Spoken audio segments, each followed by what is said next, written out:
आता सर आपण आपल्या महत्त्वाचे जो प्रश्न होता शेतकऱ्यांच्या मनातला तो एल निनोच्या संदर्भात आहे. आपण त्याच्याकडे थोडंसं वळूया. काही जागतिक हवामान संस्थांनी अंदाज व्यक्त केला की यंदा एल निनो असणार आहे, त्याचा मान्सूनच्या पावसावरती परिणाम होणार आहे. तर खरंच यंदा एल निनो असणार आहे का? या संस्थांनी नेमकं कुठल्या आधारावरती हे अंदाज आतापासून दिले? एल निनोचा विषय आता सगळीकडे गाजतोय, लक्षात घ्या. बरं. हा प्रश्न तुम्ही मागच्या मुलाखतीत विचारला होता, आजही विचारताय तुम्ही. खरं त्याचं ठाम असे शिक्का मारल्यासारखं उत्तर आम्ही 15-16 एप्रिल म्हणजे 1 महिन्यातच देणार आहोत. पण तरी प्रश्न तुम्ही आज विचारला म्हणून सांगतो. सध्या ला निना आहे, एल निनो येण्याची शक्यता ही 80% आहे. बरं. आणि ज्यावेळेस एल निनो असतो त्यावेळेस आपल्याकडे पाऊस होतच नाही का? नाही, पाऊस होतो. पण कधी? जसा एल निनो ला निना हे संपूर्ण जगासाठी आहेत, तसं भारतासाठी इंडियन ओशन डायपोल हा एक निनोसारखाच प्रकार आहे. आणि जर इंडियन ओशन डायपोल हा जर धन असेल आणि लाख इकडे जर एल निनो असला तरी आपल्याकडे चांगला पाऊस होतो, लक्षात घ्या. 2019 साली 1997 साली असाच तीव्र एल निनो होता, पण आपल्याकडे चांगला पाऊस झाला सरासरीपेक्षा अधिक. 1997 2019 साली भरपूर पाऊस झालेला. त्यामुळे एल निनो म्हणजे आत्तापासून घाबरून जाण्याची शक्यता. पण मग प्रश्न तुम्ही एल निनोचा विचारलेला, एल निनो येणार आहे का? नक्कीच. म्हणजेच काय, पॅसिफिक समुद्रामध्ये निनो इंडेक्स 3 आणि 3.4 मध्ये त्याचं जे तापमान आहे सरासरीपेक्षा तापमान अधिक असणार आहे. त्या पाण्याचं तापमान समुद्र सपाटीचं ते अधिक असणार आहे. मग त्यानुसार जे स्थित्यंतर वातावरणात घडणार आहे, म्हणजे पाण्याचे करंट वाहणं किंवा वाऱ्याचे हे वाहणं किंवा इथं त्यांना दक्षिण अमेरिकेच्या किनारपट्टीवर त्यांना थोडासा पाऊस कमी, पण मग मच्छीमारी त्यांची जास्त होते. शेजारी तुमच्या आसपास थोडा पाऊस जास्त होतो. हे जरी असलं तरी इंडियामध्ये पाऊस होण्याचं प्रमाण कमी असतं, बरोबर.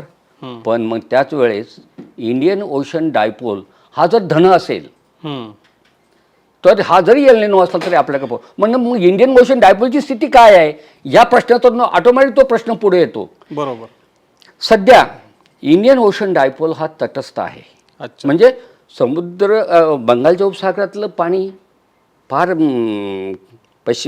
पूर्व किनारपट्टीपासून तर फार खाली विषुववृत्ताच्या खाली 10 डिग्रीपर्यंत किंवा गुजरातच्या किनारपट्टीपासून खाली फार इकडं आफ्रिकेच्या किनारपट्टीपासून खाली विषुववृत्ताच्या खाली 10 डिग्रीपर्यंत हे जे सध्या कसं आहे, दोघांचं तापमान सारखंच आहे, म्हणजे तटस्थ आहे. बरं. आणि हा तटस्थपणा मार्चमध्ये आहे, एप्रिलमध्ये आहे, कदाचित मेमध्ये पण असणार आहे. बरं.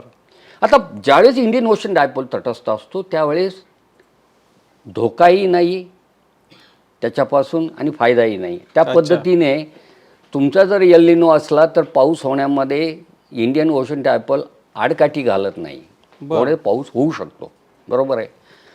म्हणजेच काय, एल निनो येण्याची शक्यता 80%. आणि इंडियन ओशन डायपोल आज तरी असं वाटतंय की तो जून जुलैमध्येही कदाचित तटस्थ राहण्याची शक्यता आहे. बरं. आणि तटस्थ राहिला तरी आपल्याकडं पाऊस होतो. मग ते तर आम्हाला नक्की सांगा. असं जर शेतकरी मला आज विचारत असतील तर मी त्यांना सांगेन, मी नक्की सांगणार आहे, भारतीय हवामान खातं जी निरीक्षणं सध्या चालू आहे आणि जो त्यांचा अधिकृत रिपोर्ट आहे की जो सध्या कॉन्फिडेन्शियल, तो साधारण 15 एप्रिलला बाहेर येईल. त्याच वेळेस नक्की शेतकऱ्यांना मी जिल्ह्याने सांगणार की या ठिकाणी असा पाऊस पडणार आहे, इथं पाऊस कमी पडणार, इथं जास्त. पण आज प्रश्न विचारला तुम्ही तर मी आज सांगेल एल निनो येणार आहे का? येस, एल निनो येणार आहे.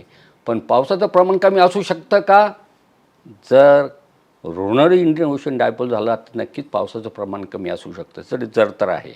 अच्छा. शेतकऱ्यांनी याच्यातून नेमका असाच मेसेज घ्या की बाबा पावलं आपण जपून टाकायची आहे आणि काने आपले शार्प ठेवायचे आहे, म्हणजे तीक्ष्ण ठेवायचे आहेत. म्हणजे तुम्ही 15-16 एप्रिलला हवामान खात्याचा जो अंदाज आहे त्याच्याकडे लक्ष ठेवावं लागेल. तो दिलेला अंदाज एकदम परफेक्ट फायनल आणि त्यानुसारच गोष्टी घडणार हे तुम्हाला मी नक्की सांगेल. पण आजच्या प्रश्नाला उत्तर देताना एल निनो येणार आहे, पाऊस कमी असण्याची शक्यता ही सुद्धा आहे. फक्त 1 महिन्यानंतर पाऊस सरासरी इतका होईल का सरासरीच्या खाली होईल किंवा भाताचा दुष्काळ, ह्या सगळ्या गोष्टी तुम्हाला. भाताचा दुष्काळ म्हणजे लोक लगेच थरकतात. ते कधी होईल? एल निनोची तीव्रता जास्त आहे, इंडियन ओशन डायपोल ऋण आहे आणि बाकीच्या गोष्टी जर त्याला जर पूरक ठरल्या तर कदाचित तोही अंदाज भारतीय हवामान स्पष्ट पद्धतीने तो बाहेर टाकला जाईल आणि त्या पद्धतीने शेतकऱ्यांना जागरूक केलं जाईल. फक्त आज तुम्ही मार्चमध्ये 16 मार्च आहे, सोमवार आहे, तुम्ही विचारताय.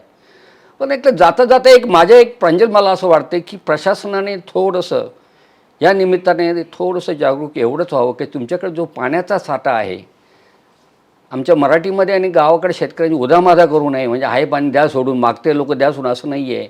नाही तर असं होतं, जर समजा तुम्हाला जून जुलैमध्येच मान्सूनचा एल निनोचा जर फटका जाणवला, इम्पॅक्ट झाला, तर कदाचित जून जुलैला तुम्हाला पाण्याची टंचाई येऊ नको. पण त्यातून धरणाचे साठे त्या पद्धतीने त्यांनी विचार व्हावा असं मला या ठिकाणी जाता जाता ह्या विषयाच्या निमित्तानं बोलावं असं वाटतं. एवढंच मी सांगेन.